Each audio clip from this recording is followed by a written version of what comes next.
Chasing Big Joe on this Thursday. Good afternoon, everyone. Connor, Nute, Nick Frazier. We are live here from Barlines at the Omni Nashville Hotel, of which I've never been to. So this is exciting for me. I'm very excited to be here. Beautiful place. Going to get some food for myself here in a second. Brandon Bigsby, of course, behind the ones and twos, back at our Busy Bee Plumbing, Heating, and Air Conditioning Game National Studios, home of the $99 yearly Beehive membership, where the buzz is always about great service. Fun show today. Just kind of spitballing it here. I will have to leave at 2 again today, but Big Joe will be here at 2. But as of right now, we are live from the Omni Nashville Hotel on the streets of our beautiful Music City. Nick Frazier, how goes it?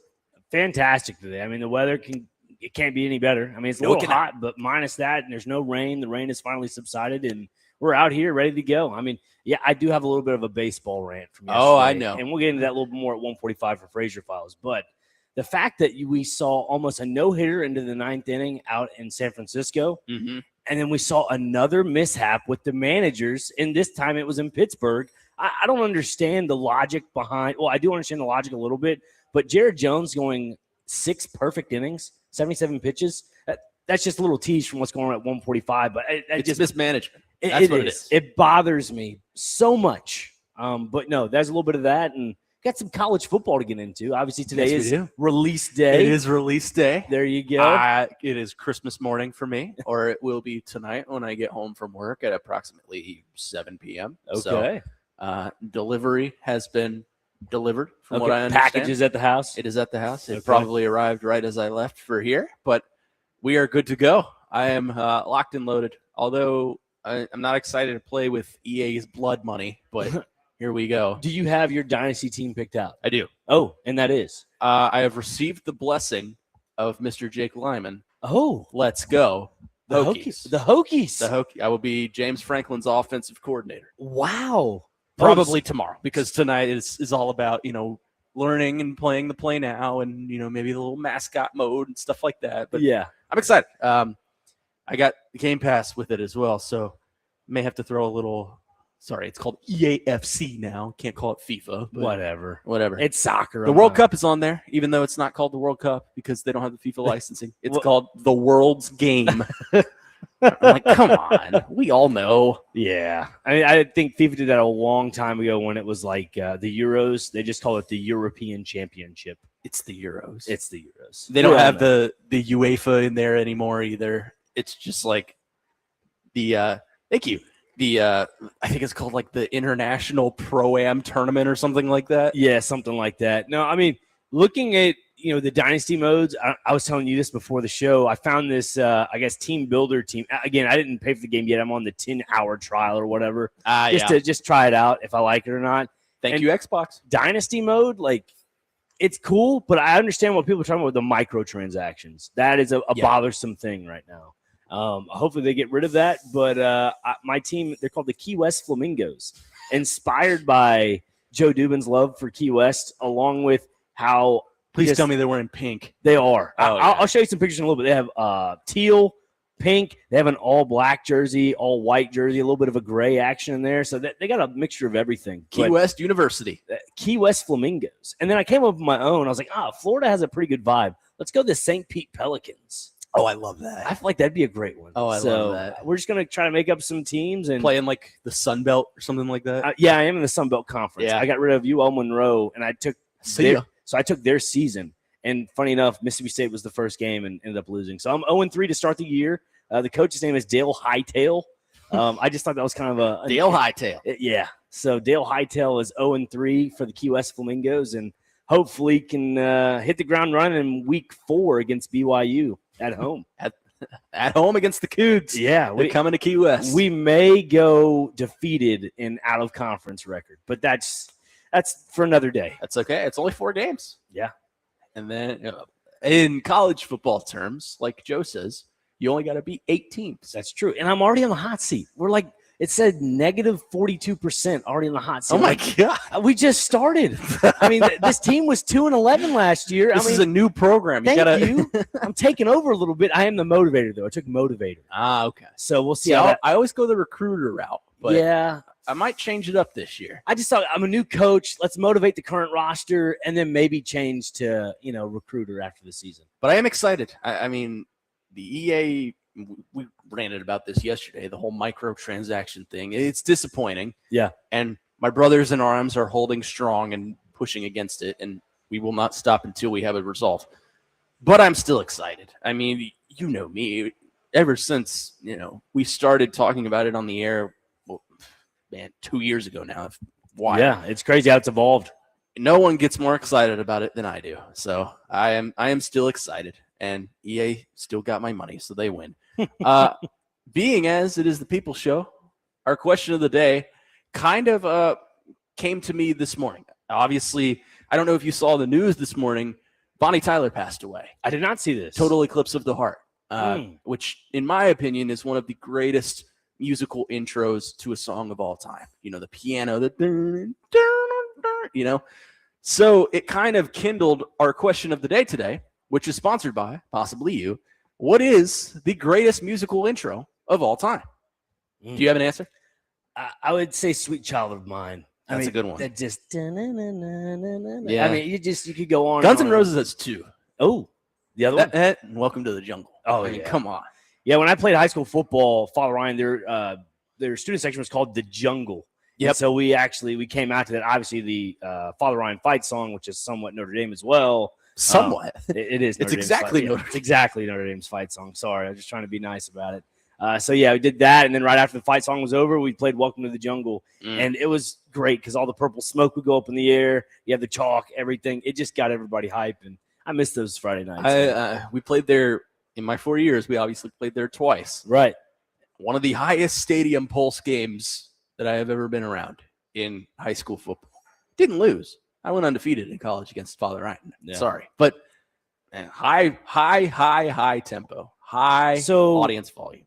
We're 2 years apart, right? So I think so. My senior year was your sophomore year. Father Ryan played at Father Ryan against JP2. Oh, man, I remember that. Are we? Yeah, I think so. What year was your senior year? 17. Okay, I was still in middle school. Oh. I started high school in 18. Oh, never mind. Yeah. Goodness gracious. I keep forgetting that. My word. Yeah. I'm really dating myself there. My bad. All right, continuing. No, my all 4 years at Father Ryan, 3 or 4 years now that I think about it. My senior year is when we lost. So, yeah.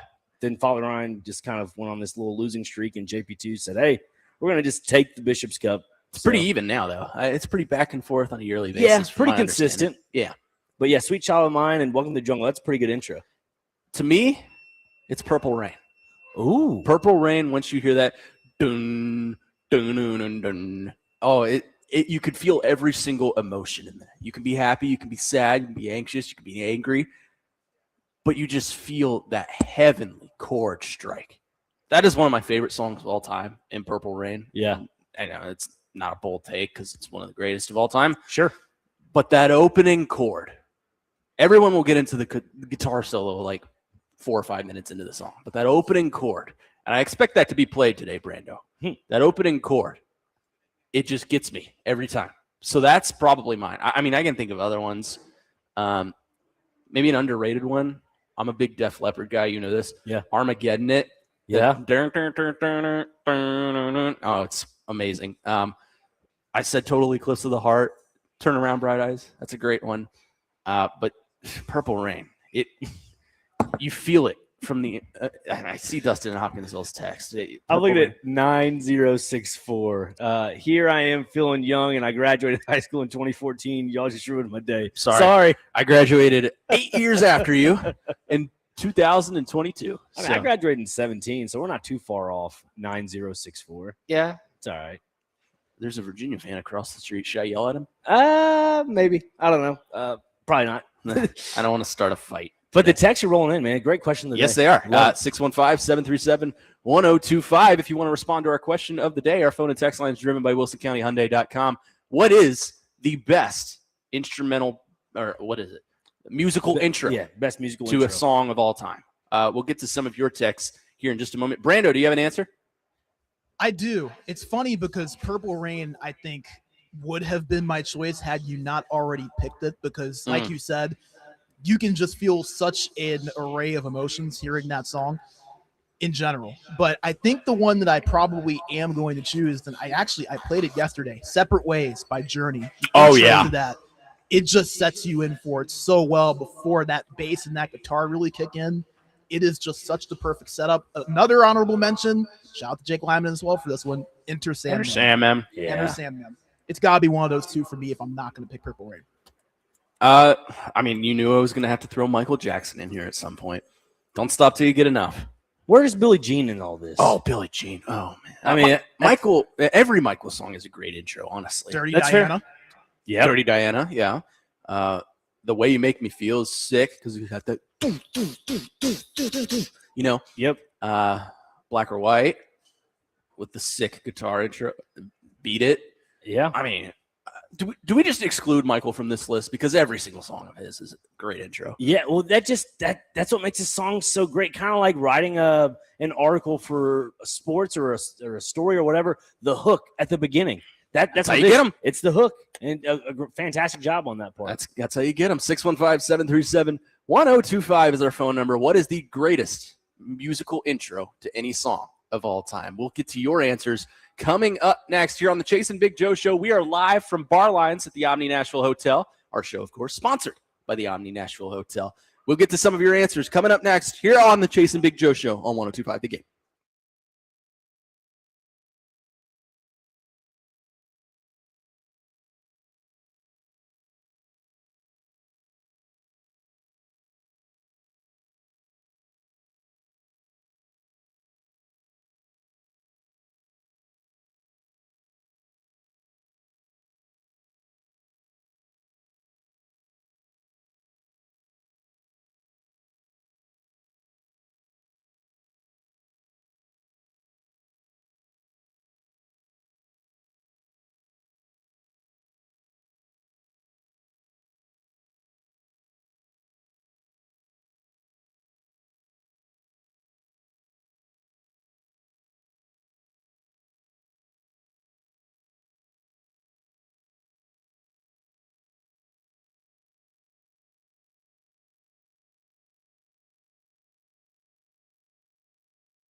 There's you an intro. Frazier's over here doing the whole choreography. I just can't help it. It's a great song. Some of my hot take, maybe not a hot take, some of Michael's early stuff like this is better than some of his later stuff. Jackson 5, man. I mean, can't go wrong. That vocal right there in the car, it gets you rolling every time. Welcome back in. Chase and Big Joe here on 102.5 with you. We are live from Bar Lines here at the Omni Nashville Hotel. It is a beautiful day in, as Chase McKay puts it, America's Music City, as we are broadcasting live from the Omni Nashville Hotel. Yeah, absolutely. I've never been here, so this is great.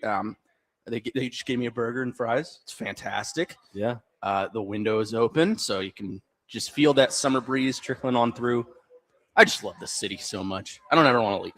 Yeah, I never plan on leaving either. I mean, this is the place to be. And like, if you're during hockey season, if you want to be down here at Bar Lines, you can walk your little happy self over to Bridgestone Arena for a Preds game. It's like that close. Literally like a block away. Yeah, that's what makes it fantastic, man. But great question of the day, though. Our question of the day today, as texts are flying in, what is the greatest musical intro of all time? Let's get to some of your thoughts. 615-737-1025 is the phone number. Greg on our text line. This is Money for Nothing, Dire Straits. Yep. I knew that one would come up. That's a great one. 4312, Give Me Shelter by the Rolling Stones. That's a good one. Got to vote for Billie Jean on here. 2215, Hot for Teacher by Van Halen. Those drums, it sounds like a flux capacitor in a roundabout way, if you understand. My sister will be very upset or very happy with this one. John on our text line says Thunderstruck. Oh, yeah. AC/DC. The reason my sister would be very happy with that one is she's very obsessed with the Dallas Cowboy cheerleader show. Oh. And that's their whole routine is Thunderstruck when they come out, and she knows the whole thing. So forgot about that, yeah. My Curse by Killswitch Engage. Killswitch Engage, This Fire Burns. Brando knows what I'm talking about. The intro to that one, that'll get you going every time, especially in the gym. Jordan and Clarksville, Enter Sandman. I knew that one would come up. And then a lot of people, I guess, heard what year I graduated high school, and they're saying I make them feel old. So Jordan says he graduated high school in 06. Been in the Army for 19 years. Thank you for your service. Yes. Glad to call Tennessee home. We're glad you feel that way as well. Again, thank you for your service. Yes, God thank you, bless Jeremy. You. God bless you. Let's see. Dustin in Hopkinsville. He is a stout Purple Rain hater, which I will never understand. Wow. But he says Thunderstruck. Here's one. Hell's Bells. Yeah. AC/DC. 2664, great one. Former Cardinal fans here. Ryan Helsley. Little Hell's Bells. Mm-hmm. That is a high school football staple. Oh, yeah. We used to come out to that one. Hell's Bells, really? Mm-hmm. I didn't know that. It was awesome. Brandy also says Hell's Bells. Brandy was very instrumental yesterday on DVD with us in helping us to come down to our top 5 Nashville sports superstars. So what was the top 5? Okay, number 1 was Jeffrey Simmons. Okay. Really? At number 1? Mm-hmm. Of all time? No, current. Oh, current. Okay. Yeah, number 1, Jeffrey Simmons. All right. Number 2, Michaela Blakes. Okay. Number 3, Tyler Tanner. Okay. Number 4, Philip Forsberg. Number 5, Robin Yossi. Wow. That was not my vote. I voted Yossi over Tanner and Forsberg. And that was the consensus of the DVD show, correct? Yes. Okay. Now, I had to concede to some things because you know how Adam Lincoln is. Right. But ultimately, if those are the 5 we're coming away with, I feel good about that. Yeah, it's fair. There was a lot of controversy surrounding Hani Mukhtar and Cam Ward. I mean, we're just going to discredit Hani like that. He's now he's an all-star once again. In Hani's defense, I voted for him. Thank you. I mean, the guy won a championship for the city as well. But then they tasked us with, Hani Mukhtar versus Philip Forsberg. I was like, oh, my God. That's a tough conversation because Philip Forsberg owns a little bit of the minority stake of Nashville SC. Yes. So, what are we doing here? What would Philip say? He would say Hani. I think so, too. That's he's a humble guy. He would say that. Wow. That's a little bit of a skewed little conversation there, Vingen. I'm surprised Cam Ward was even mentioned in that conversation, to be honest with you. He did not make my top 5. I'll give you my individual top 5. Please, would love to hear it, actually. Give me just un momento, por favor. You're good. While you look for it, here would be my top 5. In no particular order, just what comes to the top of the head. Hani Mukhtar is definitely on it for sure. Mm-hmm. Jeffrey Simmons is definitely on it for sure. And Yep. this is current, right? Mhm. I'm going to go with another Titans player, and let's go with Amani. I'm going Amani Hooker. Amani Hooker. I mean, we're talking like top 5 in the market, right? Yeah. Maybe Amani's not there. I take it back. Let's go Roman Yossi. Yep. So it's excuse me. My goodness, not Jeremy. Jeffrey Simmons. Good Lord. Jeremy Simmons. Yeah, sorry. Jeffrey Simmons, Hani Mukhtar. Let's go Roman Yossi, Philip Forsberg. And the 5th one, I don't know yet. I'll have to think on it. Here's mine Okay. individually. Simmons 1, Okay. Yossi 2, Blake's 3, Forsberg 4, Mukhtar 5. I like that. Can we include coaches or no? I wanted to include coaches because, I mean, I would put Shea Ralph. Shea Ralph for Shea sure. Ralph's on there for me. BJ Mark Callahan, Byington, I think, has to be Mark there Byington, as well. Clark Lee. Yep. Would you put Andrew Burnett up there? No. I don't think you can put Robert Saleh up there yet because Not he yet. hasn't coached a game yet. Yep. We're not Mike Clay. Mike Clay is just putting out the assumption of rosters. Nolan Smith I would put on there Yeah, I think Nolan Smith would be on there. I've got them to the March Madness. Got them to the dance. in 1 year in Yeah. the program he took over in August. Yep. But anyways, Brandy says, yeah, Adam was the dictator. They had to change his mind. Yeah, it was Adam saying, this is my list. This is what we're going with. You have the opportunity to change my mind. And I was like, no, Adam, this is a collective agreement. Tell me about it, Brandy. I mean, every day we walk into the office. I mean, goodness gracious. No, we just kidding. Love Adam. Speaking Great of guy. Brandy, you know what a musical intro is? What is that? Brandy, you're a fine girl. Ah, There you go. yes. Forgot about that. Back to our question of the day. 7636 says, Rammstein, du hast. Yes. Let's see. Dustin is rationalizing his Purple Rain hate. He says it's my mom's fault, guys. She loves everything that guy sing. Everything the guy that sings Purple Rain sings. His name is Prince. Yep. He's a very famous singer. You know, going back to the top 5, like Nashville athletes / coaches. I mean, Gover makes a great point. Yes, Tim Corbin. I remember going to his baseball camps when I was a kid. Tim Corbin. That's How can very we forget true. Tim Corbin? It's tough though, Gover, because like for me, with the current success and recent success of Vanderbilt women's basketball, Vanderbilt men's basketball, I mean, I'd say Vandy baseball. Yes, with the resume Corbin has built there, I'll put him on there. But look, now I have 2 spots. Okay, so rank the top 5 coaches in the national market. Now that's tough. I think you and I can do this. Go ahead, At number 1, I think I would go Tim at number 1.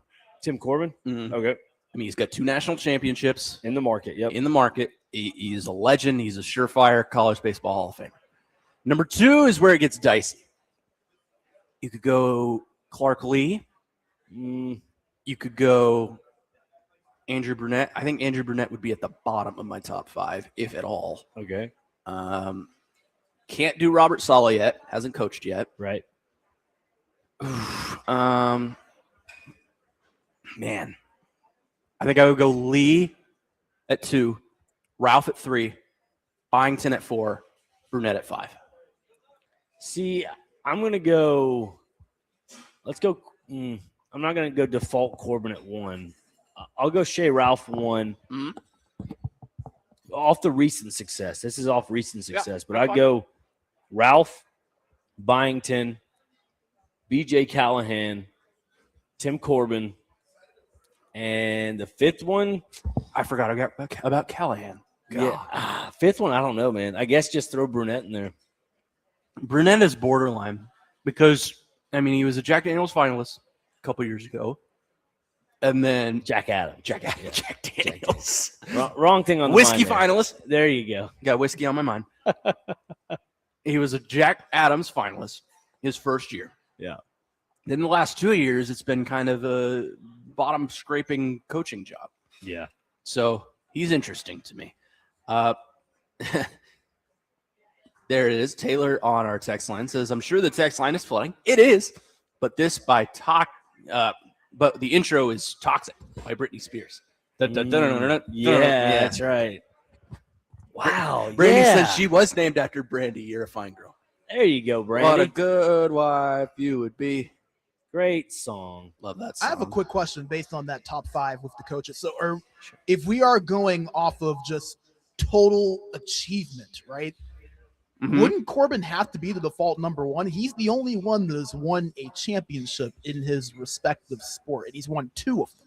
That's my thought process. That's fair. BJ Callahan has also won a championship in his respective sport. If we're going off that logic, it would be Corbin 1, Callahan 2. Yeah.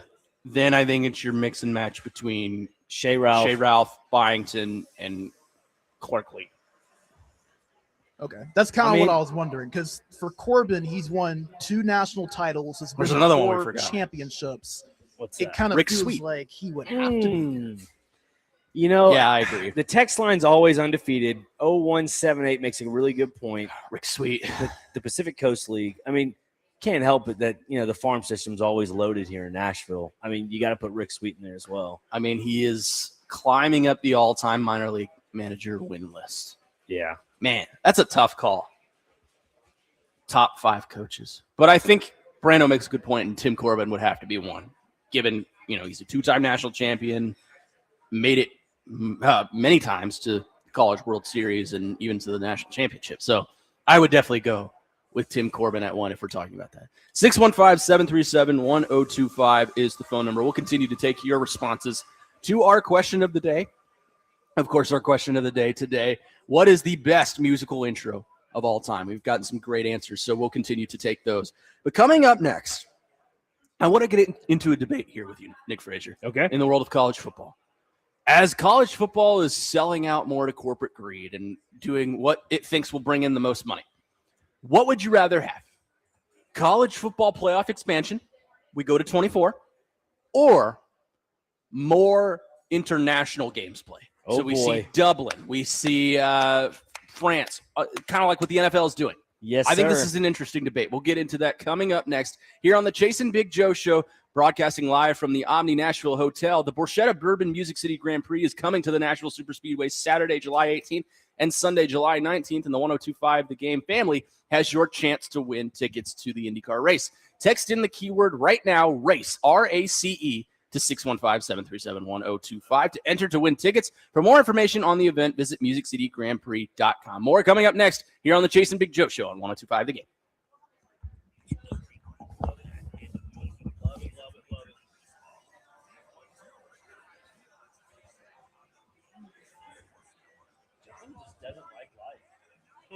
Sean just doesn't like life. I also hate football.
See what I mean?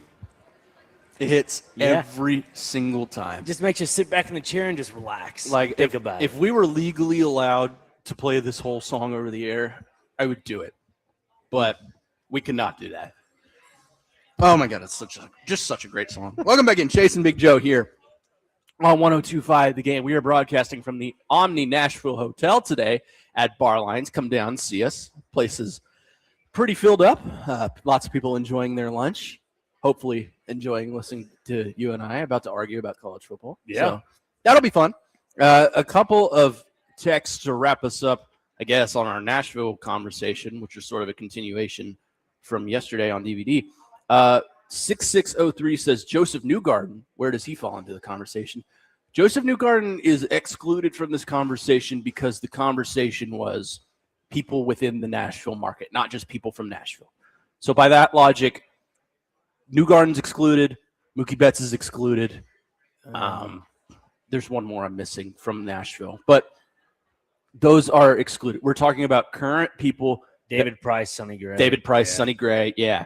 Guys like even if you want to go historically, like Ron Mercer, R.A. Dickey, people like that. That's fair. They're excluded. We were talking about current people playing and or coaching within the Nashville market on this day. So love Joseph Newgarden. Met him many times.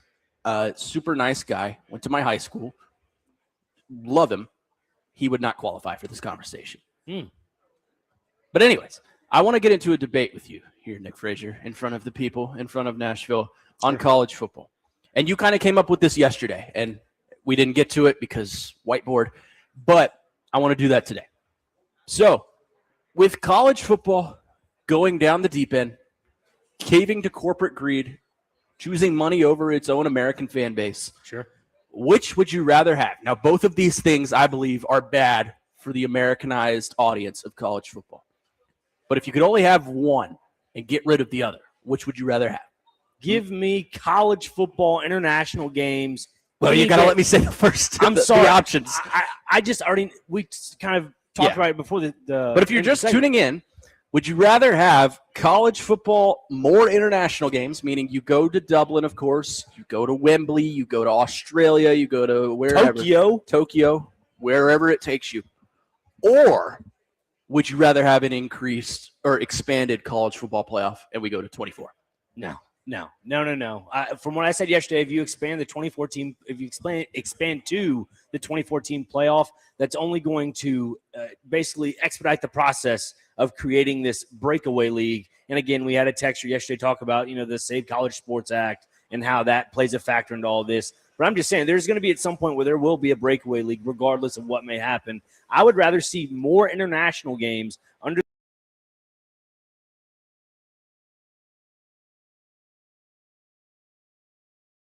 the group of 5 teams or group of 6 teams that, Joe said about Rick Stockstill. He said there's never a bad bowl game.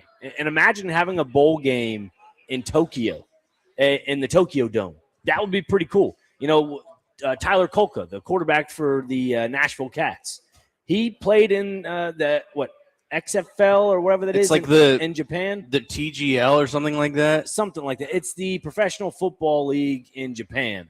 And basically, he said it's kind of like the MLS soccer version of football in Japan. So to me, I think it'd be a good way to grow the sport. Obviously, there's people on the text line disagreeing with that. I would like to see games in Australia. And again, let me just put this out here real quick. College football in Europe and Australia, the first college football game in Australia was played between the WAC conference Wyoming and Texas El Paso, played in 1985, followed by BYU and Colorado State in 1987.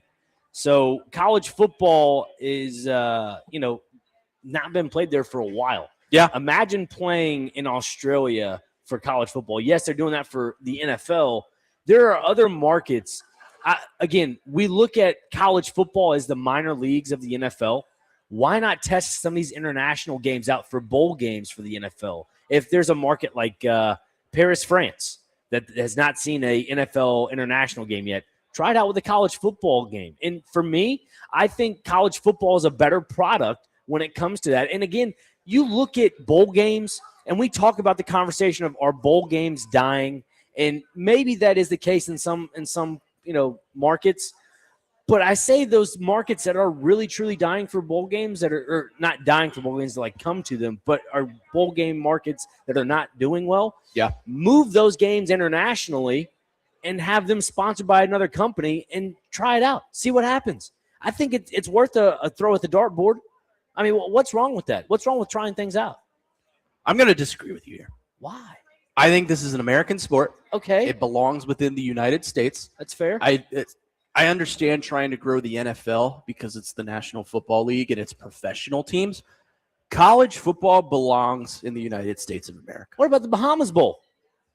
Isn't that outside the States? Isn't it a U.S. province? Well, still. Yeah. Bahamas. The Bahamas I think they're a U.S. province.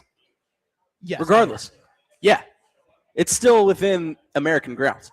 Okay. I'm saying I don't want to see the extreme of college football go be played in Wembley Stadium in London or played in Perth, Australia or Brazil or something like that. I think we need to keep it here. Look, I don't like either of these things.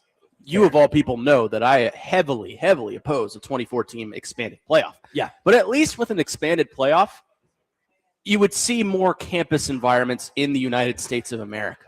You would see what Wisconsin versus Virginia Tech in a college football playoff campus environment would look like. So, look, I am heavily against both, but if you were to ask me, would I rather an expanded playoff or expanding internationally, I would take locality.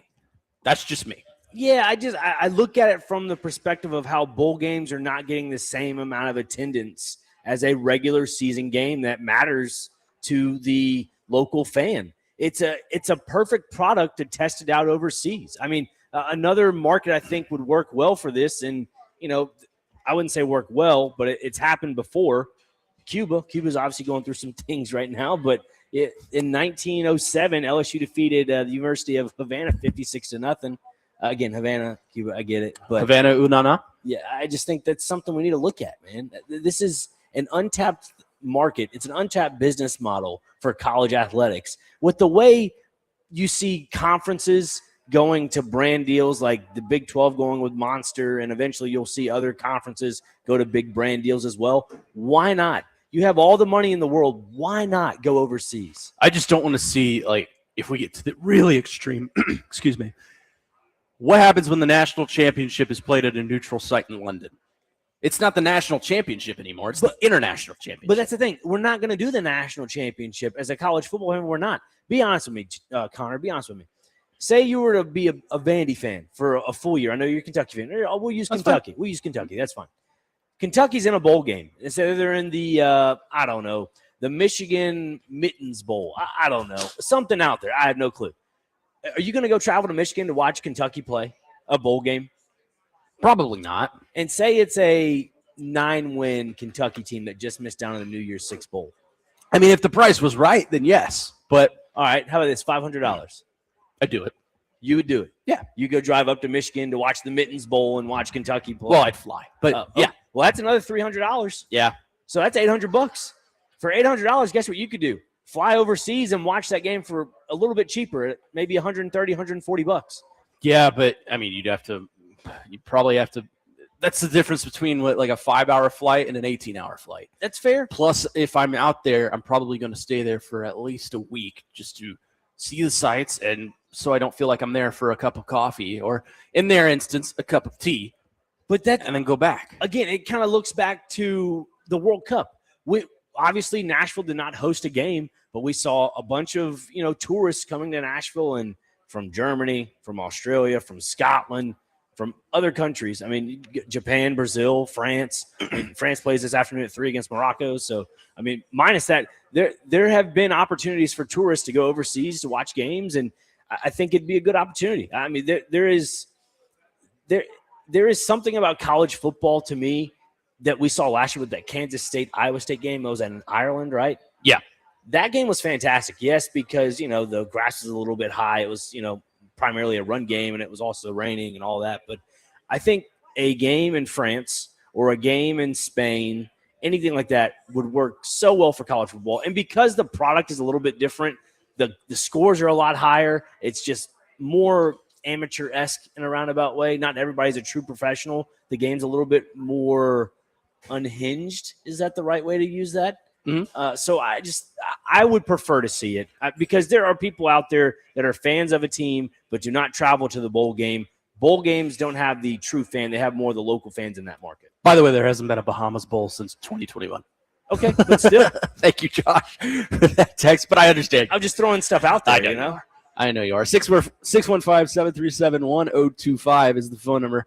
We'll continue this coming up next. Get to some of your thoughts. Would you rather have college football playoff expanded to 2014 format or an increase in international games being played in college football? We'll discuss further coming up next here on the Chase and Big Joe Show. Connor Newton, Nick Frazier filling in for Chase and Joe here on 102.5 The Game.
Another good intro. Yeah.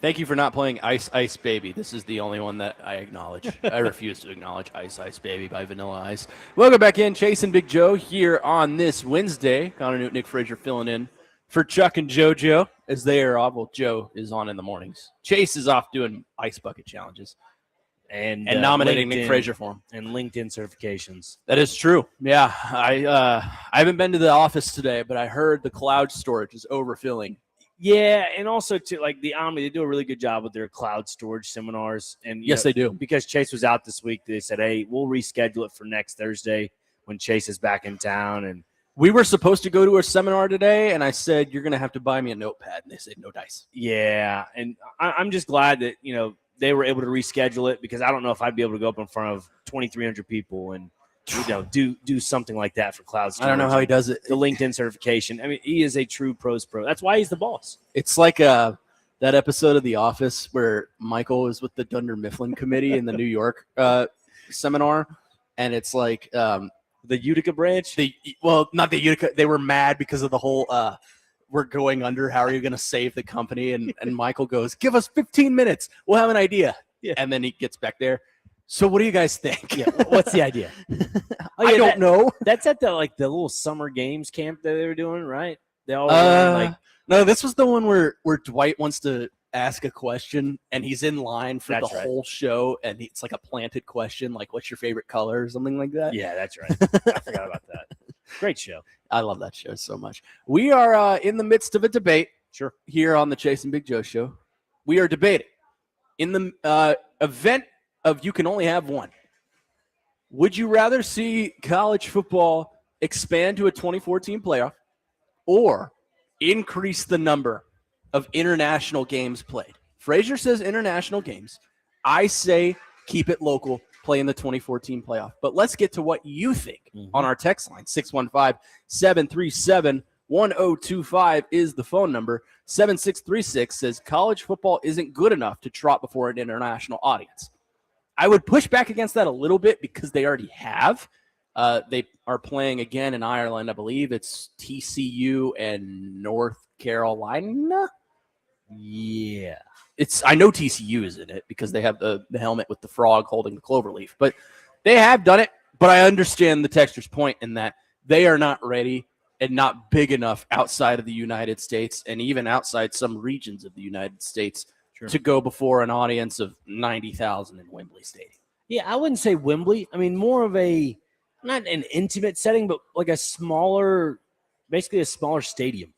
Like you could easily go find I'll use example in Italy, the Stadio Olimpico, the Olympic Stadium in Italy. I think it holds 55,000. I have to double check on that, but I'm sure it's a lot smaller, very comparable to what Nissan Stadium is. The new Nissan Stadium is going to be around 60,000. So yeah, I just think looking at some of these bowl games, and again, I feel like people are getting too caught up with what I'm saying and not the other part of this conversation of the expansion of college football. If you go to 24 teams, you're going to see a breakaway league at some point. Oh, 100%. What would you rather have? More bowl games in different markets and you still have the same 12-team format and everybody's still under the same governing body, or have a breakaway league where it's now a miniature NFL? What's worse?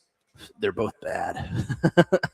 I just think, excluding the idea of a breakaway league, I would like to keep things local because at least take the FCS playoff format, for example. Perfect. 2014 playoff. Not that I am advocating for that in the big leagues, but 2014 playoff, you get the home environments for each team, and it is truly the purest form of college football, in my opinion. At least you would somewhat have that here in America if you were to expand the playoff. But that's just my thoughts. Let's get to some more of yours. 2438 says college athletics do not need to be traveling overseas to do any football game or sport in general due to the extreme cost to even do that. It is 10 times easier for an NFL organization to pack up and go overseas as it is for college to do that. Also, we don't need to expand the playoff. In fact, it needs to drop down to 8 teams instead of 12. Yeah, that's kind of the idea here. They're both bad. But which is the lesser of two evils? But to the texture's point, though, when it talks about it takes a lot of money, there are plenty of people in this world that have the money to do that. And they're called boosters, people that are a part of those organizations that would be willing to spend a generous dollar to go overseas with them or just to give them the money. College football, there is a lot of money involved. Yeah. It's an uncapped commission, basically. It is ridiculous. So to that point, I'd have to disagree. Gunnar says, I do not see Ireland, Mexico, England, etc. packing out stadiums to see bowl games. Kentucky versus NC State or Wake Forest versus Vandy isn't selling. Gunnar, I think you and I would go to Kentucky, NC State, and Mexico City. Yeah, why not, right? Go to Cabo, and then, after that, see what happens. No, what my criteria is for an international bowl game are the teams that barely just missed out on a New Year's Six bowl. I think that's what would draw in the eyeballs to overseas bowl games. And, the fact that if the NFL helps out with some of the, I'd say advertisement, which I know they probably would, because this is a test for them, because everybody looks at college football as the minor leagues of the NFL. Normally I wouldn't say a lot of these players, but some of those players that go from college and go to the pros into the draft. So if you want to see a top prospect going to the NFL draft, that could be an opportunity for – it's kind of like what Liverpool's doing at Geodis Park, I think July 25th. They're doing a friendly game here, and they're playing and not some of their big players, but some of the academy players. If you're a Liverpool fan, you might like one of the players and say, oh, I'm going to follow this guy the rest of the way. Same thing goes for college football. You could go find a player you enjoy watching from one of those bowl games. I'm going to follow this guy's career, see what happens. Can I put this in World Cup terms? Sure. How many people were packing out a stadium to watch, I don't know if these two teams even played, like Iraq and Czech Republic? I mean, yeah, there probably wasn't a big crowd for that, but, I think it would be the same way unless you're a fan of that team, like you have the Iraqi faithful and you have – It also depends, too, of, like, what game it is in the group stage as well. Like, if it's the first game of the group stage, more than likely it's going to be a packed crowd. Third game of the group stage, both teams are probably out of it by that point. You're not going to get a big crowd. Yeah, exactly. So those games, the last, if both teams are out, they don't mean anything. But this is one bowl game. That doesn't mean anything. Exactly. But to those people overseas, it means something because it's a football game. Every single time the NFL does a game overseas, it is a packed out crowd. How many of those fans that go to the NFL games are traveling fan bases, though? None. Really? Yeah, I would say not a lot. I would imagine Minnesota Vikings fans are traveling to England. Well, what I'm trying to say is I would say the Pittsburgh Steelers are traveling to England. Not all 60,000 of them. No, but you're going to get a good group. I'd say 5,000. I just don't know if some of these, especially these non-football centric fan bases like Kentucky, for example. Yeah. I mean, us, we're mostly basketball focused, especially in the midst of basketball season. I don't know if those fan bases are going to travel out to Australia. I know Tennessee fans would. Maybe. They travel everywhere. They're an Orange Sea.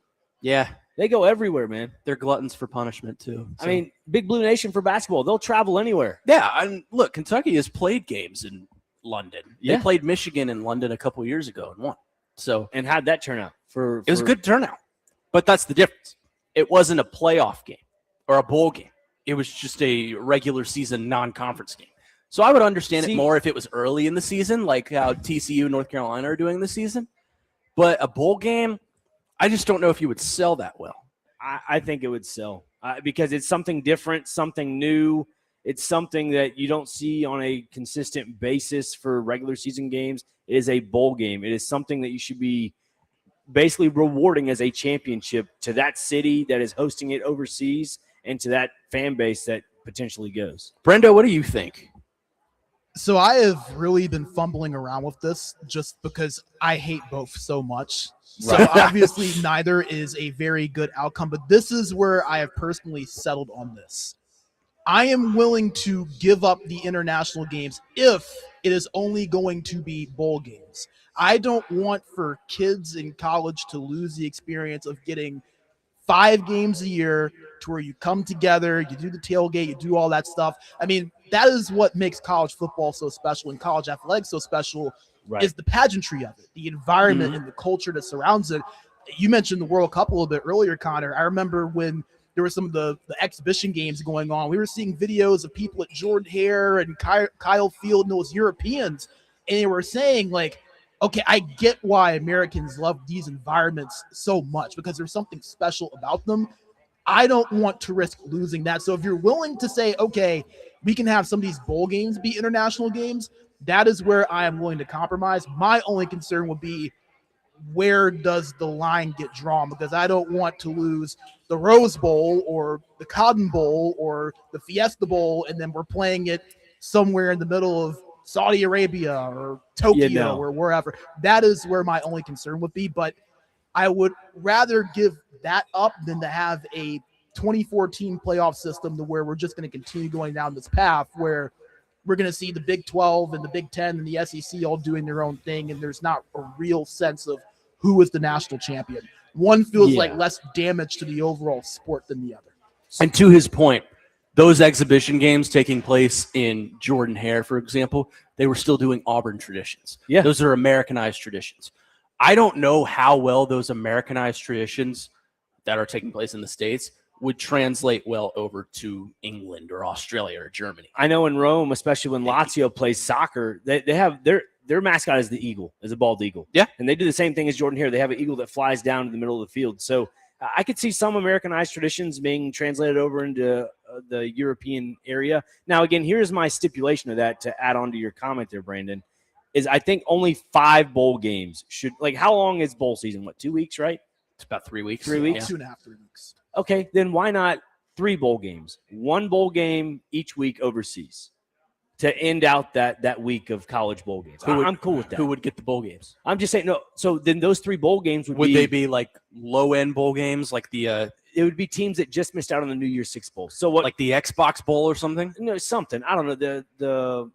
The Paris Bowl. I don't know. The Croissant Bowl. I don't know. But when it comes to when it comes to the New Year's Six Bowls, they're off limits. They stay in the States. Like to what Brandon was talking about. What if there's some New Year's Six Bowl that go overseas? No, that's not going to happen. That's what I'm trying to say. Is these are 3 bowl games that will be played overseas that don't have any stipulation to the college football playoff and or New Year's Six Bowl. 615-737-1025 is the phone number. Let's keep this going on the other side because I feel like there's more to say. Is that good with you? Love it. Let's do it. 615-737-1025 is the phone number. We're talking football offseason. Our football offseason, of course, brought to you by Tennessee Brew Works and Parman Tractor and Equipment. We'll continue this debate in the next hour here on the Chase and Big Joe Show on 102.5 The Game.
Chasing Big Joe here on 102.5 The Game, hour number 2. Connor Nute, Nick Frazier, fill it in for Chuck and JoJo. Charles Maccabee over, I don't know if he's overseas. He's in Florida. He's somewhere. I don't know. Major cloud storage meetings going on for him over the next week. Those will be rescheduled at the Omni next Thursday. He'll be here Monday, we think. Tentatively. Will he come back gaining 10 pounds or losing 10 pounds? I don't know. I think Over or under? come back wiser. For sure. Yeah. You learn something new every day. That's right. I am wiser yesterday. Or wait, what? I'm wiser today than I was yesterday. There you go.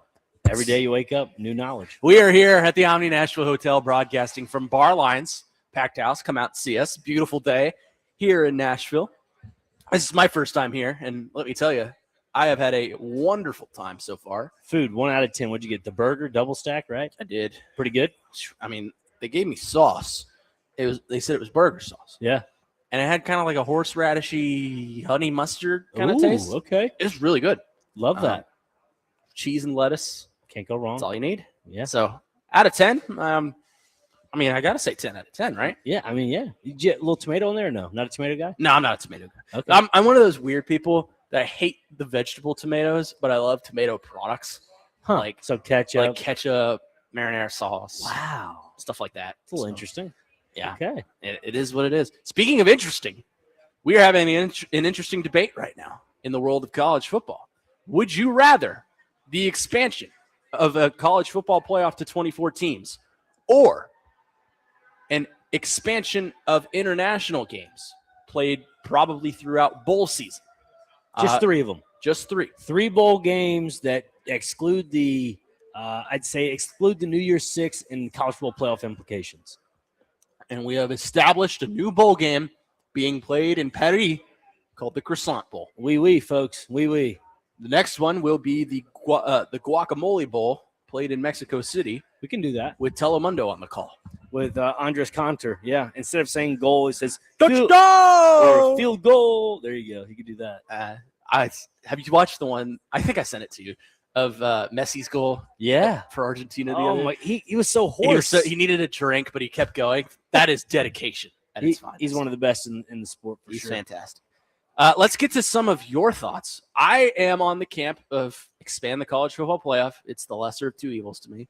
Frazier is trying to instill 3 college football bowl games. I got one on the text line with me. Love it. I believe you did. Kevin on our text line, driven by WilsonCountyHyundai.com. I love this idea of expanding bowl games to international locations. It could be a once-in-a-lifetime experience for the student athletes / fans. My only opposition, a lot of cities here in the U.S. benefit from the tourism that comes with hosting a game. Think of how much Nashville brings in with the Music City Bowl, or a city like Shreveport with the Independence Bowl. Moving the games could leave a blow to smaller cities. My pushback against that, in terms of the Music City Bowl, not a lot of people outside of those 2 fan bases go. I remember a couple years ago, it was Auburn and Maryland in the Music City Bowl in Nissan Stadium. Right. You saw a lot of blue and orange there. You saw a lot of red and yellow. You didn't see much else. And it was like a middle school dance. Like you would have one side on one side on the other side of the stadium, and then you'd have the brave few that would meet in the middle. Here's my thing to Kevin's point there. This is what I would do when it comes to the numbers of bowl games. You look at the 3 worst attended bowl games from the previous season, and if they're one of the top ones that always have a pretty good following and they just had a rough year, exclude them from the conversation. But get the bottom 3 attended bowl games, take them off the list, and put them as an international bowl game somewhere. That's what I would do. Because and it could be a one-time thing, so it'd be a rotation. So say if the international game works well, then you look at the bottom 3 that are on this list now, that if they did bad, then you can put those 3 bowl games back to where they were at previously, then put the bowl games that did bad this past year into the European rotation. Tim in Nashville says, I like to travel, but if I'm going to Tokyo, I'm not going to see a college football game. That's fair. I am along the same lines where if I'm going to London, we'll say, I would be like Joey on that episode of Friends where they go to London, baby. Yeah. He just runs into Fergie with that. That's what I would be. I would be, I would want to go see Old Trafford because I'm a nerd about those stadiums. Right. I'd want to see Big Ben. I'd want to see the Parliament. I'd want to see all of the things that Londoners? English Brits. The Brits call it. I would want to see all those things. And, I would probably, being a sports sicko I am, go to a college football game, especially if my team was playing. Yeah. But if it was, let's say, West Virginia and Northwestern Sure. in a bowl game, I don't know how many people outside of those two fan bases would really care to go to that. Played in Alaska, the Yeti Bowl. That's a U.S. State, though. I know, but it's not The in Yeti Bowl. It's not in the lower 48. It's in the 2 away, which is. Well, we have the and Alaska. Hawaii Bowl. Yeah. Remember, believe MTSU won that bowl A while back, yes. Yes, they They did. also won the Bahamas Bowl And the a while Bahamas Bowl. back, too. under Rick Stockstill. That's correct. But I'm talking about like for far expansion. I know, yeah. Let's go play in the Roman Coliseum, which would be badass. They should play it first in of all. Croatia because there's 2 versions of the Roman Coliseum. One is actually in Croatia, and it is a full scale of it. Like there's no wreckage at all. How would you feel about the Vatican Bowl? I don't know. Played in Vatican City, Rome. The only teams, oh my goodness, the only teams that could probably play would be Notre Dame and another team out there. I don't know. Unbelievable. Continue, Connor. Yeah. Continue. I'll introduce you afterwards. The Vatican Bowl, officiated by Pope Leo himself. Or a cardinal, one of the Cardinals. Friar, I don't know. No, just one of the Cardinals. Yeah. And then you have the Which one? JJ, Jordan Walker. Not that cardinal. You could have the Swiss Army. They would be the bodyguards of every team. Yeah. That'd be pretty cool. For sure. No, I would exclude Tokyo out of this conversation. I know I brought it up at the beginning of this entire, back and forth debate, but I feel like anything over 20 hours would be a little bit much. Australia, maybe. That's a maybe. We're stretching. That's like a 16-hour flight. Yeah. So that's on the border. Although I've told you about this before. Have you ever seen the video of the Australian guy watching Tennessee football? It's like the Orange Bowl. Really? Between Tennessee and Clemson. He's like, mate, this is the most exciting thing I've ever seen in my life. I love Tennessee football. So bringing it back into like video game NCAA, that when people were modding the NCAA 14 game on PC, there would be people overseas in Australia and other countries playing that video game. So to me, that leads me to think there is a market, an untapped market for college athletics for a bowl game overseas. This was a debate I didn't expect to come to a conclusion on. And I think you're going to stick with your side and I'm going to stick with my side. Yes. So that's okay. Job well done. Job well. This is how you do a healthy debate, folks. There you go. No yelling, no arguing. Just you state your case, I state mine, and we come together and agree to disagree. No bloodshed. 615-737-1025 is the phone number. More coming here on the Chase and Big Joe show. Coming up next, I would like to take over for a Nute's Notes. Yes. We got to talk about Christian Pulisic. We'll do that coming up next here on Chase and Big Joe, live from the Omni Nashville Hotel at Bar Lines. Come down, see us. We are here on 102.5 The Game.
Welcome back in, Chase and Big Joe here on 102.5 The Game. We are live here at Barlines at the Omni Nashville Hotel. History has just been made. Yes. As Vandy Clay has arrived, and I have met him for the first time. So it is a fantastic time. Hold on one second. I'm trying to read the YouTube chat. Someone says if Nick and Connor start their own show, we have our own show. We do. It's on Saturdays. 9 to 11, called the Weekend Huddle. 9 to 11. If you get a little bit of action, the Weekday Huddle. He says if Nick and Connor start their own show, I think it should be called Grumpy Young Men. Well, old men yelling at clouds. What are we yelling at? The young Joe Rex Rhodes. What were we yelling at? I don't know. No one yelled. I was definitely frustrated. Well, I'm about to yell because it's time to talk about Christian Pulisic. Yes. The Athletic this morning posted an article, and it says the following, quote, U.S. forward Christian Pulisic suffered a bone bruise and microfracture in his leg during Monday's World Cup loss to Belgium, and will be sidelined for several weeks but not months. Multiple people briefed on the diagnosis. This comes on the heels of him on Monday after the game saying, yeah, it's disappointing to lose, but now we can rest. My response to him would be, didn't you just rest the entire tournament? Yeah. And ultimately, I've come to the conclusion, Christian Pulisic is ruining soccer for the casual fan, the casual American fan trying to get in. Because what this comes across as is lazy. This comes off as, well, soccer players don't really care about the product, which is absolutely not true. Look at Flo Balogun, a guy that gave his all to this team this tournament. Look at Malik Tillman, another one that gave his all to this team this tournament. Christian Pulisic, I think, has dug his own grave. And I think a lot of fans, myself included, are ready to see him go because of this. I mean, he's not getting any younger. He is 27 right now. Right. So in 4 years in World Cup 2030, he will be in his 30s. He'll be 31. If you're going to spend your time whining and complaining about how you don't get enough rest instead of actually producing something, let's not forget that he turned the ball over 11 times, which is the most of any player on the field in that Belgium game. If you're going to spend your time crying and complaining about rest and not putting forth effort for this team, then you need to go. Because guess what? You are ruining soccer. And I say this as a pretty much non-soccer fan. Sure. You are much more of a soccer guy than I am. But I was all in on the U.S. this tournament. And then I heard that. And I started to question, why did I spend time on this team if they don't care? Well, I mean, you look at Christian Pulisic, yes, the whole injury situation that lasted him the entire tournament. You know, when he was healthy, he played pretty well. It's just, you look at this team and you said there was so much hype around them, and it's the same conversation that every soccer fan that follows the U.S. men's national team happens every single 4 years. There's all this high expectation. Hi, Joe. Yeah, Joe's here. As long as they're struggling, this will be a continuous cycle for them, especially when you keep revolving around a guy like Christian Pulisic. It will always happen. Again, I'm not a soccer guy. I don't really care. I won't care for 4 more years. Right. But the fact that you're whining and complaining about this and telling me, well, the tournament's over and now I can rest when you rested the entire tournament is soft. You wouldn't last a day in the SEC, pal. You wouldn't last a day playing real football. I just find it interesting how the reports came out about his little bone bruise, micro fracture in his ankle. Basically, that's just a science word for saying he has a sprained ankle. Mm-hmm. That's simply what that is. It's a hairline fracture, if that. I feel like the media is kind of doing him a solid, trying to validate his words at that post-match press conference or into the game press conference. My dad has been begging me to bring this debate to you. Please. Who flops more, soccer players or LeBron James? Oh, man. Oh, this is a Rick Nute special, man. He's been begging me all week. He's like, you got to do it. I want to hear Frazier's answer. So I think now is the perfect time to do so. I mean, I'm being a little biased maybe, but I'm going to go LeBron. I think I will too. Yeah, I'm going to go LeBron. But I am so tired, especially of these European teams. Like Belgium did it a couple of times where you barely click the guy's heel and he acts like he needs to get an amputation. Yep. I'm tired of it. So I mean, I'm with you. I agree. It's just, I don't know. It's one of those things where you look at it and say, LeBron definitely you breathe on him or you touch him here, and guess what? He's going down. Christian Pulisic was the same way. Yeah. Well, I mean, you don't get me breathe on it, except he's like Anthony Davis. That dude's made of glass. wrong. Yeah. Not only are you made of glass, but you're complaining and you're whining. And it's an incredibly bad look for U.S. men's soccer. And I'm disappointed. For being that big, it amazes me how they can't be a little bit more physical. Why can we not be a little bit more I think that's physical? my biggest issue with soccer is I'm so used to these sports in America, which are physical. I don't need another one. Thank you.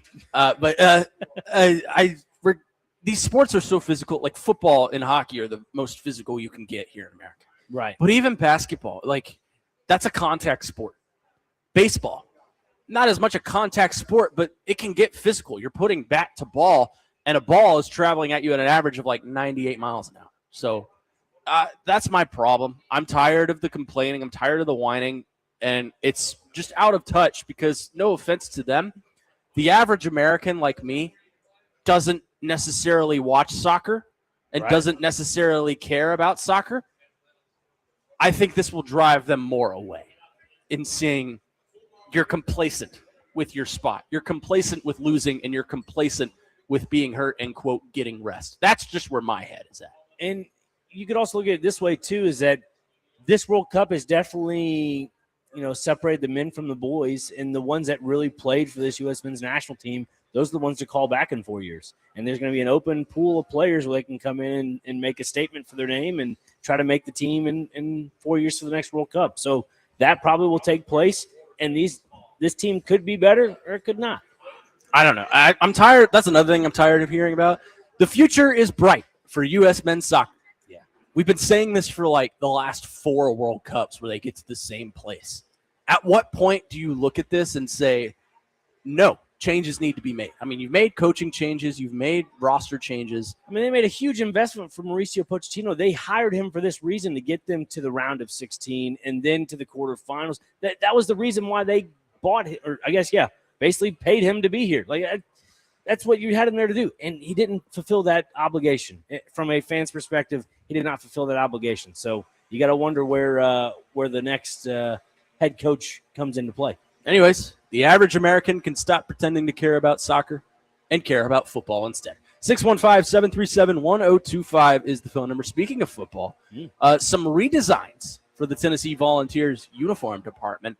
But I think there's a bigger message here.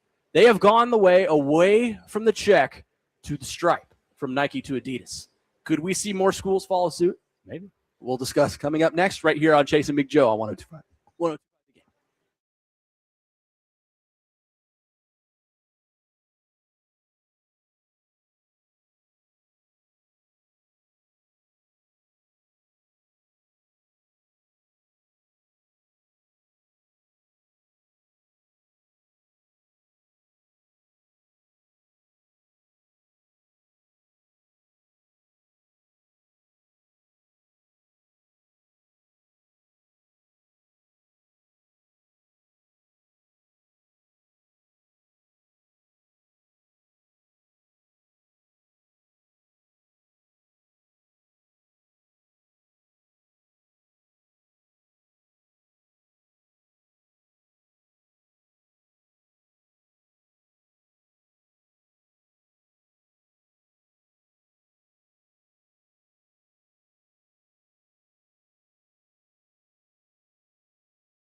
So you got to let this one build, too. Yeah. One of the greatest musical intros of all time. Which, by the way, is our question of the day. Welcome back in, Chase and Big Joe here on 102.5 The Game. Connor, Nute, Nick Frazier in for Chase and Joe. Not to worry. Joe will be on here in about 30 minutes or so to finish out the show with Frazier, as I have to go back and listen to some lists produced by Mike Sandow. Can't wait. Let's reset our question of the day here. What is the greatest musical intro of all time? My answer was Purple Rain, because I told you, once that chord hits, that dun, you just feel every human emotion possible. I went with Sweet Child of Mine. I feel like that one it gets you, man. Easy Lover that Brando just played. Phil Collins. Oh, that's a fantastic song. That's one of my favorite songs, too. That has two of the best vocalists that I have ever heard. Phil Collins and Philip Bailey of Earth, Wind, and Fire, I believe. So that is definitely one. Let's see if I can think of some others. I mean, Back in Black, AC/DC. Yep. Always going to be an iconic one. Paint It Black, Rolling Stones. Oh, Start Me Up, Rolling Stones. We could do this all day. Any come to mind for you before we transition into our topic here? Not really. I mean, you could do the iconic George Plaster Jump, Van Halen. Oh, you stay away from my song. Let's. Okay. I'm not gonna read this. But no, I think there's a lot of really good intros to a lot of songs out there. But no, I'd go with Sweet Child of Mine. I'm gonna stick with it. Sweet Child of Mine. Okay. Anyways, Tennessee, the university as a whole, has announced a departure from Nike and an allegiance with Adidas, and they're doing kind of a all week rollout of their uniforms. I think Monday they did the orange, Wednesday they did the black or the white, and today they did their dark mode alternates. And I have to say, they look good. They look really good. It doesn't look like a true departure from what makes Tennessee, and that's that bright orange color, which is awesome. I'm wondering, with this happening, and you're seeing other schools across the nation do it as well. Right. Penn State has done it. Boston College went over to New Balance, which is an interesting I saw one. that. Georgia Tech went over to Under Armour. Under Armour, yeah. I'm wondering how many schools in the future are going to bounce away from the check of Nike for the check, if you understand what I'm saying. I got what you're coming down with. I don't know. That's a good question. I think looking at some teams out west, I mean, Adidas seems to be that number one. I mean, you're brand. an Adidas guy, right? I am an Adidas guy. They just seem to be that number one brand that gives the true creative control for that university. And that's kind of, I think, why Tennessee went back to Adidas, is for the creative control of the jersey. I believe the Lady Vols for basketball and also softball, they have the Summit Blue jerseys that came out yesterday. Did you see that on the news? Yeah, I'm not a fan. You're not a fan of the Summit Blue jerseys? I understand the meaning. Wow. I respect the meaning. I love Pat Summitt, one of the greatest coaches of all time, if not the greatest in basketball. Right. You know how I am with uniforms. I'm traditional, and that blue color is not a traditional Tennessee color. I understand. For the women's, it is. I understand it. Yeah, it's fine. For the women's, I get it, but I'm just not a huge fan. Joe's got his chicken tendies. Yeah. Real quick, this is exciting for us. Sure. ESPN is producing Sports Jeopardy, hosted by Joe Buck, premiering July 31st. Interesting. I will be tuned in. Another thing that came out today, Yahoo Sports is doing college football, fantasy football. Can't wait. I'll be doing both of those things. That's what she said. We both were talking about that before the show. We have been playing college fantasy football, and I remember playing that back in like 8th grade with my buddy Tim and a few others. So, but yeah, it's been great. Got a heckler out front. Yeah, he's like what was that one Jimmy Fallon skit where he's singing and Will Ferrell was the heckler or something? Yeah. That's what Joe is. But as far as the Adidas Nike conversation is, I think I wouldn't be surprised if you see a lot more big schools move over. And the reason for that being is everyone knows Nike. A lot of big schools are Nike. But if you go over to a secondary brand like Adidas or Under Armour or Puma or New Balance or something like that, you are now the leader of the clubhouse in that. Tennessee did that with Adidas. I mean, there are other examples like Kansas is Adidas and of course, you recognize them for basketball, but you recognize Tennessee across all sports. Yeah. Penn State, you recognize for football. That's fine. And I guess hockey, if you follow that. For Tennessee, Tennessee is a top brand in this country across all sports. And the fact that they have the stripes now instead of the check, I think is genius for Adidas's branding, because now you're going to get the big sea of orange included in that. And that's one fan base that will buy anything. Oh, yeah. That's I know plenty of them that are saying we're waiting for the Adidas to launch and we'll stop wearing the Nike. You know, I was indifferent about the block numbers on the football uniforms, but I've been more and more as time has gone on. I'm a big fan of them. I like them. Block numbers should be on every single uniform for football. It just looks traditional. Like it takes, I mean, I wasn't around for this, but it looks like 80s and 90s football again. It reminds me of the Eric Berry days of Tennessee with those block numbers. You wear or the Peyton days. Yeah, or the Peyton days. Yeah, you could do that. Where they wore black cleats, white socks, and you had the orange jersey and white pants, white helmet. That true traditional Tennessee colors and just ensemble. Nevada Josh says we need Carhartt for Vandy. Why Carhartt? Is it just Vandy's because it's good with Nike? Is Carhartt I guess that goldish color is what he's trying to get? I guess. But I'm good with Vandy at Nike. I'm wondering how many teams from the SEC would be willing to break off, because Mississippi State's already Adidas. Yeah, Tennessee's now Adidas. South Carolina just switched from Under Armour to Nike. Auburn switched from Under Armour to Nike. Alabama will always be Nike. Kentucky will always be Nike. Florida is Jordan. Let's see. Missouri is Nike. They could probably switch over to Adidas. Yeah. I think that would work for them. Let's see. Arkansas is Nike. They probably always will be because Jerry Jones. You know, that's one thing that fascinates me about college athletics, because, like, me being a Mississippi State fan, when I go down to the Starkville library, where you go buy all the gear and stuff, even because on the field they're just pro Adidas everything, even in the library they have Nike Mississippi State gear, Under Armour Mississippi State gear. Yeah. Like, I still have some Under Armour Mississippi State shorts. So, you know, it's just only for the on-field stuff. It's kind of cool. A&M is Adidas, and they work really well with Adidas. Yeah. Because, when you think of Texas A&M and Adidas, who do you think of immediately? Johnny Manziel. Johnny Football. Yeah, Johnny Football. I think of him in that maroon top, stripes down the shoulders. He had the nice little Money Manziel arm sleeve. Yep. That was the prime A&M days. I mean, they got Marcel Reed. There's a big promise with him this upcoming season. We had that conversation a little bit on Monday, but yeah, you look at I miss Johnny Football. Don't we all? Go on YouTube, watch all those old clips. But you look at the current, Texas A&M just team. You lose Le'Veon Moss. I think, having Marcel Reed back for the third year now, because he started as a freshman. Yes, he didn't start as a freshman, but he was rostered. I think he's a redshirt sophomore. Yeah, if I'm correct. It's his third year. Yeah, it's his third year, but it'll be good. I did just look up the A&M contract, by the way. They agreed to a 5-year extension with Adidas in July 2022. So that would expire next year. So I would think they would re-sign. Interesting. Because Adidas just looks right on them. I don't know what it is. Like, Texas and Oklahoma is Jordan. Texas is Nike. They'll never leave Nike. Texas Tech has that long-term deal with Adidas because of Mahomes. They're Under Armour because of Mahomes. Mahomes is Adidas. He's Under Armour, I thought. No? Adidas. Am I drunk? No, you're not. Okay. I'll look it up, double check for you, but I could have sworn Mahomes was Under Armour.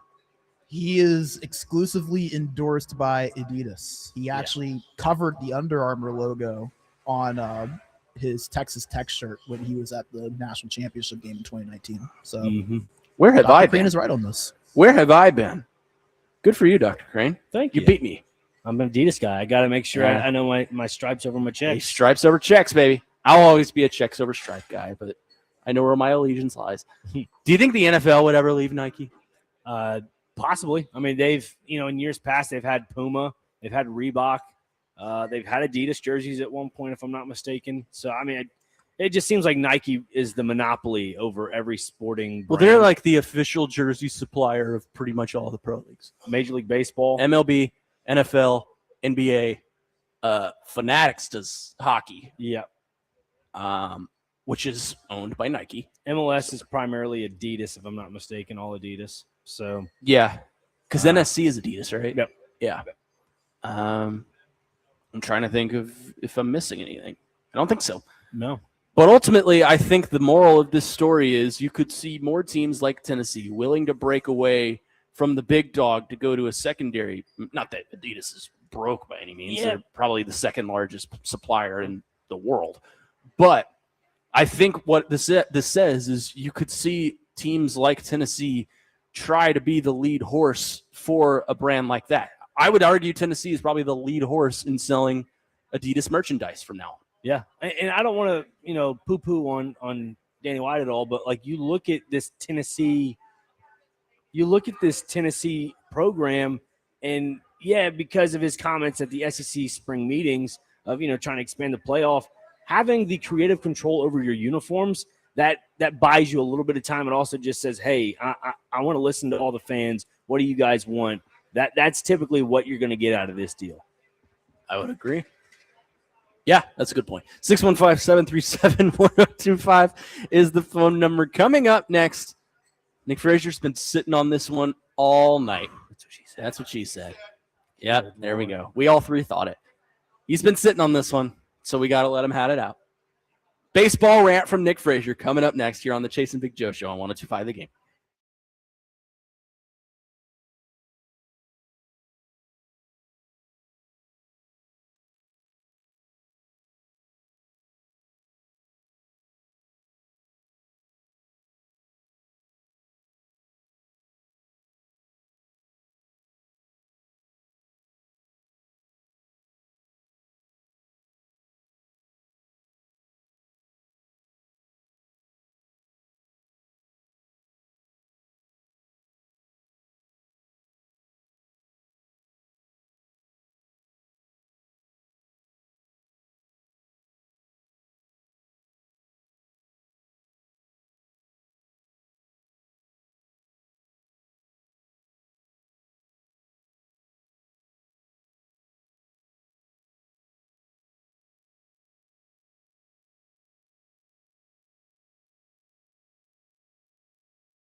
Chasing Big Joe here on this Thursday. We are live from the Omni Nashville Hotel at Barlines. Come down and see us. This is the last segment for me today. I've got to take off and go create some lists with Adam Vingen, which will be fun. All right. Joe will have you from 2 to 3. Big Joe will return. I hope you guys introduce him to Where Are They Now?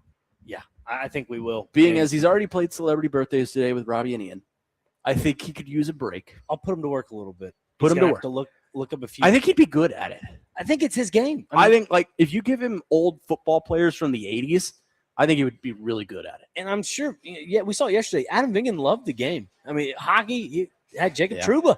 It was your guy. It's everyone's game. It's not America's favorite game because that belongs to Celebrity Birthdays. Right. It's their second favorite game. Right. So, without further ado, Nick, I know you've been waiting on this one for a long time. Yeah. You've been blowing me up last night over text. I had to make sure I put the ending on that one. Yeah, there you go. So I didn't hear That's What She Said from someone in the crowd. Yep. Without further ado, take it away, my friend. Thank you. Baseball, as I've been kind of talking about all season long, it's in one of the best positions ever. I'm willing to turn and redact that, whatever, and say baseball is not in the best position anymore going into a potential lockout for 2027. You have outfielders in Cleveland throwing the ball out with one out into the crowd, and you're having players from second base scoring because of a mental error. What are we doing? That's a bad look for baseball. You have the Boston Red Sox going after every pitcher, and I'm putting a name out there, Wilson Contreras, going after every pitcher if a ball is thrown inside or high and inside because they think he's throwing at him. That's not happening. We got to do some discipline about that. The best pitcher in baseball, Paul Skeens, is struggling a little bit, having a 3.68 ERA, 3.58 ERA. We'll get to that point. He'll be back to where he should be. Now here's where I get very frustrated, and it's the analytics of baseball. You have the Miami Marlins, who are still one of the best teams in baseball right now, funny enough, one of the more fun teams to watch.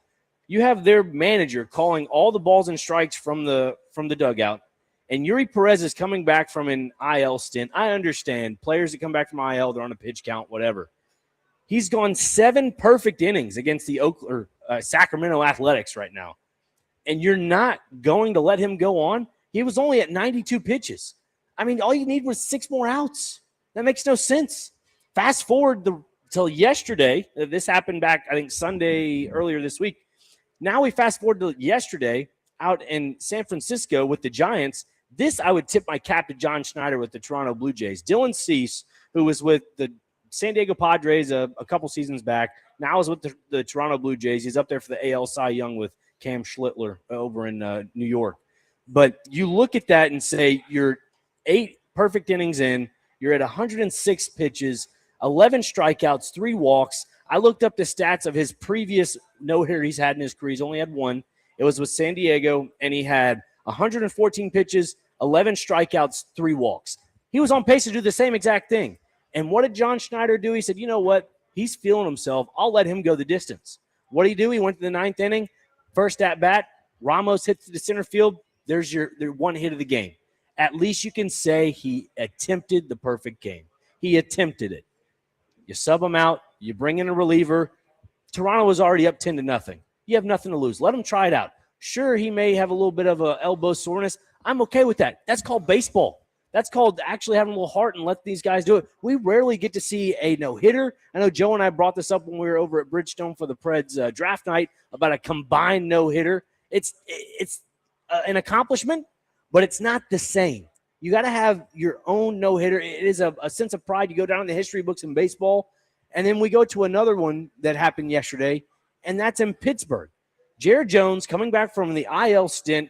He was on a pitch count, restriction through 6 innings. Perfect 6 innings, 77 pitches. I don't think we've ever seen anything like it. And nonetheless, let me pull up something real quick from Opta Stats. This is something that has never happened before. Joe loves this. Jared Jones is the only pitcher in MLB history, modern era history, to throw at least 6 innings, retire every batter he's faced during an entire outing, and yet does not get the win. Does not get the win. That's mismanagement. Because the top of the 7th inning, what happened? They put in the reliever, and Atlanta hit a 2-run home run to center field. Full disclosure, I like baseball too. I've reached the point in the sports calendar where the July, so now I'm starting to get excited for football. But I am still keeping up with things.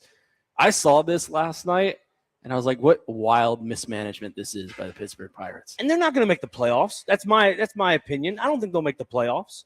The next thing I don't like about baseball right now, we're now getting into the high school realm of it all. USA Baseball is now allowing drop 4, drop 5, and drop 6 bats to be used in high school sports. That's dangerous. Are we trying to hurt somebody? Yeah, someone's going to get hurt. Imagine having an 18-year-old kid using a drop 6 bat his senior year and ends up having a bat speed of like 132, which is impossible, but like 125, and basically nailing a pitcher in the head possibly could kill him. Like, we don't want that. Nobody wants that. I mean, I get there are some scrawny high schoolers that probably need to hit the weight room. That's what high school's for. Go in the gym, lift some weights. There, exactly. Even the car is with me on that. Yeah. Lift a little bit of weights.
had to play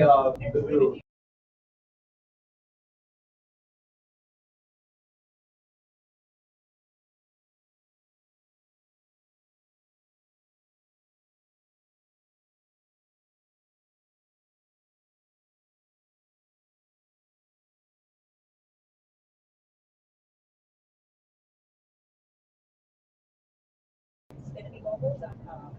Xfinity. Imagine that. Restrictions apply. Xfinity Internet required. Savings compares one line of Xfinity.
Show wrapping up the day, not with celebrity.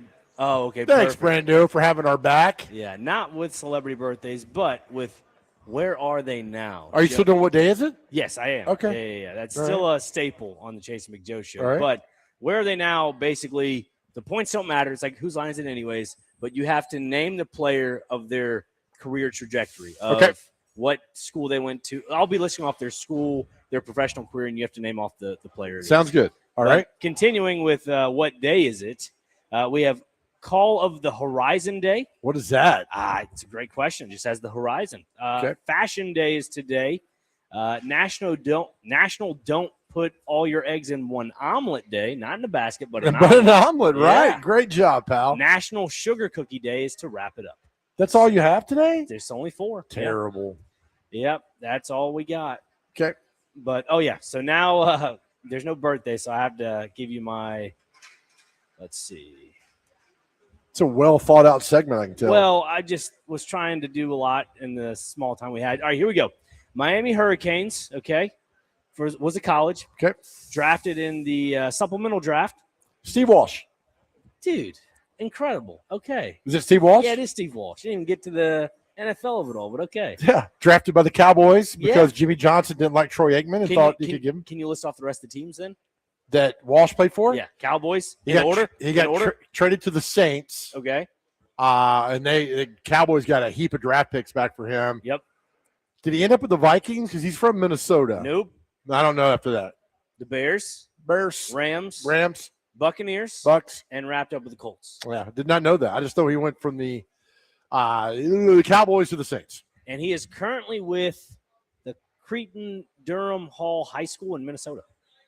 I think he got fired from that. It says present. 2022 to present. I think he got fired from that. Okay. Well, they need to update that Wikipedia page. Okay. All right, who goes next? Brando? Brando goes next. Okay, this is a current player. He played at USC in his college days. He was drafted in 2017. He played for the Pittsburgh Steelers, the Kansas City Chiefs, the New England Patriots, the Kansas City Chiefs once again, and most recently signed with the New York Giants. Man, I was going to go with Dory Jackson, but that's obviously not right. What was that first team, Brando? The Pittsburgh Steelers. Pittsburgh Steelers. Is he a receiver? Yes. Oh, what's the guy's name? Gosh. Oh, Oh, man. Steelers, he's got some issues, right? Had some issues. You could debate that, yes. Okay. Good-looking On kid, the- too. Good-looking kid. The Giants. I see his face. I just can't remember his name. That's not how the game works. I know. So I'm going to lose. Brando, go ahead. Juju Smith-Schuster. That's it. Ah, That's it.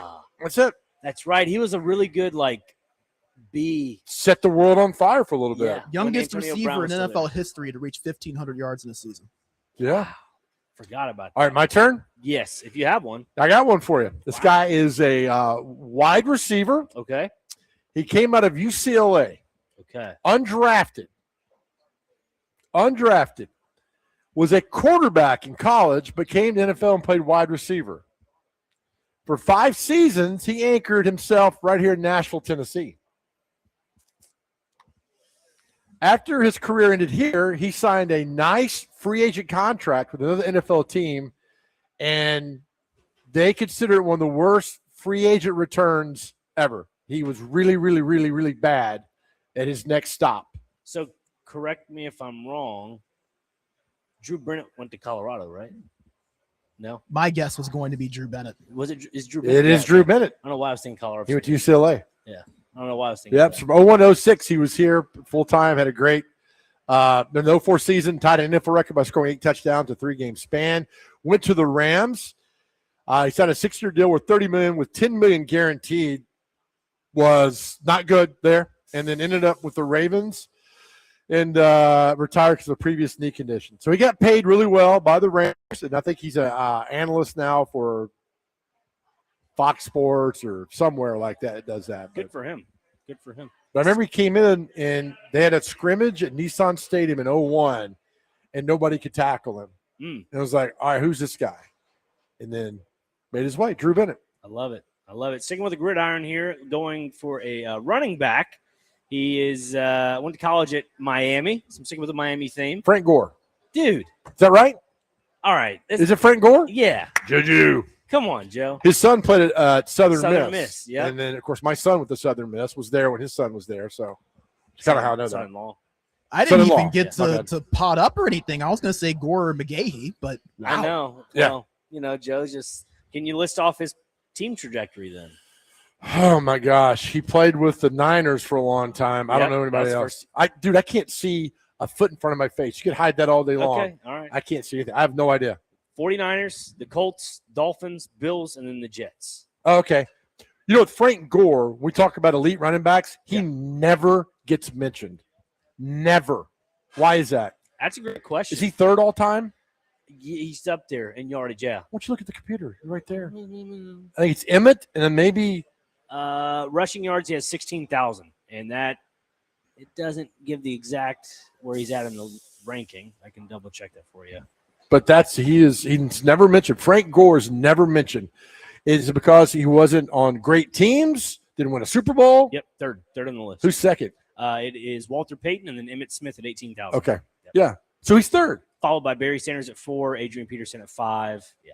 But of those you're talking right there, only Emmett and Walter won Super Bowls. Yep. Eric didn't. I don't Earl think Campbell didn't. Frank Gore didn't. Frank Gore did not. Yeah. That's So, crazy. A lot of postseason success for running backs doesn't happen. Yep. All right, Brando. Up you. Go ahead. Okay, this player is Up a me. defensive back. No, I said up to you. I like not you. Good Lord, Joe. He's a defensive back. Okay. He's a Good defensive back. Lord. He was drafted in the first round in 2004. He has played for 3 teams: the Atlanta Falcons, the Oakland Raiders, and the Washington Redskins. I need college. Virginia Tech. Oh, he's a dude that got in the fight on Hard Knocks with DeAndre Hopkins from Virginia. Oh, what's his name? He's now a coach. Yeah. He got in the fight on Hard Knocks, and He is Hopkins now a coach. Hopkins whipped his butt. He kept running his mouth the whole time, and then they torched him. That's when he was on Houston. It was Houston versus Washington. Yes, that's Yeah. right. Oh, what's his name? Oh my God, he was a good.